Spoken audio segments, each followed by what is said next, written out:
everybody, how are you doing? In this video I'm going to teach you how to make bunny ears. Not these bunny ears, but these bunny ears. Ugh, I actually have like down floating around everywhere now. So let's start with what types of laces are appropriate. First of all, you want something really strong. So even though I don't recommend using really unbreathable polyesters or nylons or anything like that for your corset, it's perfectly fine for your laces. What you want in your laces is you want them to be very long, at least 5 meters long, up to 7 or 8 meters long. And this is whether or not you have an opening on the front. If you have an opening in the front, you can afford to have slightly shorter laces, like around 5 or 6 meters. But if you don't have the opening in the front, get at least 7 or 8. So some people like to have the ribbons in the back, like this Timeless Trends corset. This is fine, but if you start tight lacing, they might actually rip on you. So if you're going to get ribbons, make sure that you get double-faced satin. How you know that it's double-faced satin is look at both sides of it, and both sides should be basically the same texture and very shiny. Other types of laces you can get are like these shoelaces here. They have no stretch to them, and you can get these at the Timeless Trends website. They're only $3.50 for one 7-meter long lace. So this is fine. Some people actually like to use paracord. It's also called 550 cord because it has a tensile strength of 550 pounds. And a lot of people like to use those because it works the same way, it doesn't fray very much on you, and it has no stretch.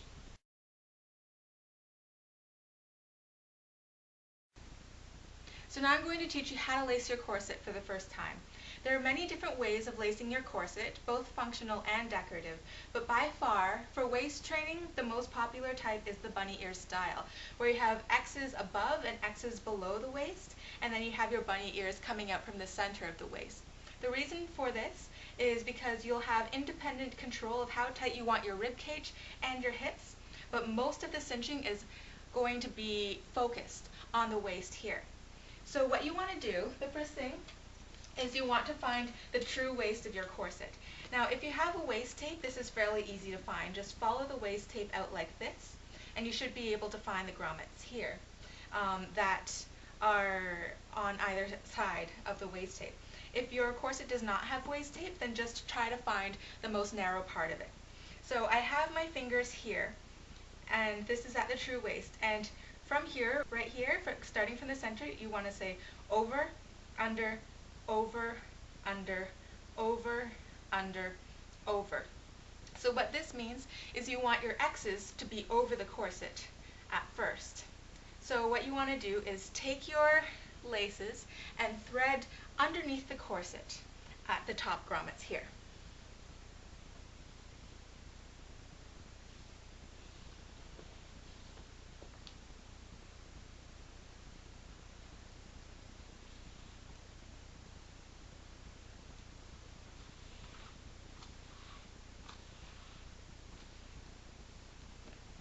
Now from here, you can see that the laces are coming out over the grommets like you wanted. So now you'll make an X over this corset.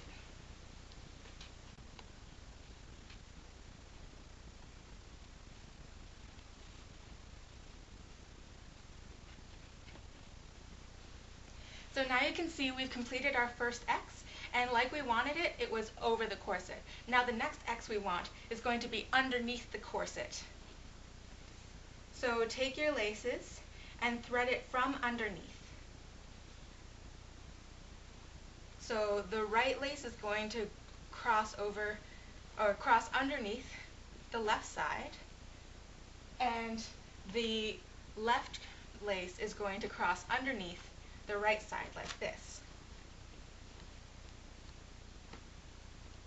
So now we have two X's, one over, one under. So now you just want to continue the same way, lacing over, then under, then over, then under again until you reach your waist tape. Now if you're going to be doing this, using any sort of wide ribbon, you want to take the extra time and effort to make sure that your ribbon isn't twisted. But for the sake of time, and because I'm just using these laces, I'm not going to worry about that right now.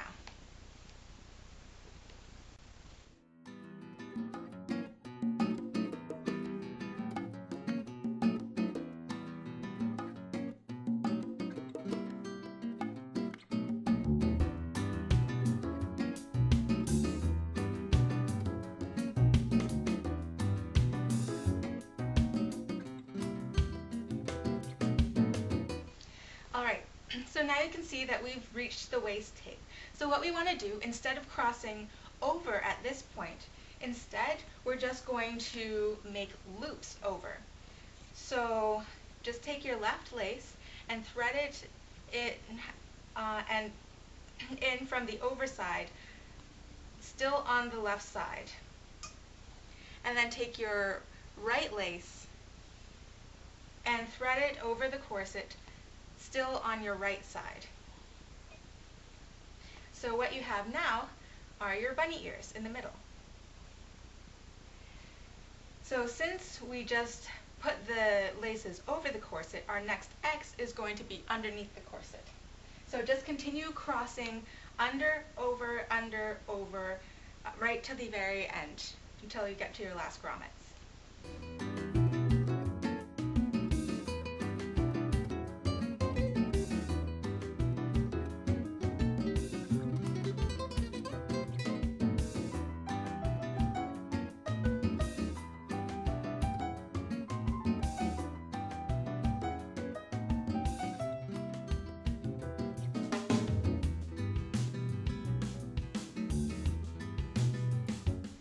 Okay, so here we are, and our corset is laced all the way to the bottom. So what you want to do now is take the two ends of the laces at the bottom and just tie them in a sturdy knot. Just loop them over themselves like this, and make sure that the knot won't slip out. Just like that. And if you have any slack here, then just pull on your X's and try to even out.